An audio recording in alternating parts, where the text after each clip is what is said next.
దేవాలయానికి వెళ్ళినప్పుడు దేవుడు కనపట్టలేదు నాన్న అని మనం ఏడిస్తే ఆ తండ్రి వారి భుజాల మీద మనల్ని కూర్చోబెట్టి దేవుణ్ణి చూపిస్తాడు. అప్పుడు మనకి తెలుస్తావు మనం కూర్చున్నదే భగవంతుడి భుజాల మీద అని.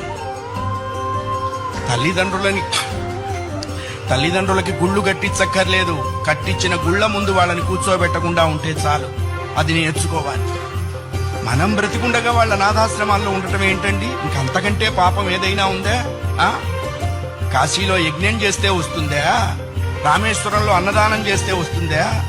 జన్మనిచ్చిన తల్లిదండ్రులు ప్రధానము. వాళ్ళని నువ్వే సేవించాలి. భగవంతుని సేవించకపోయినా నష్టం లేదు, బోల్డు మంది ఉన్నారు.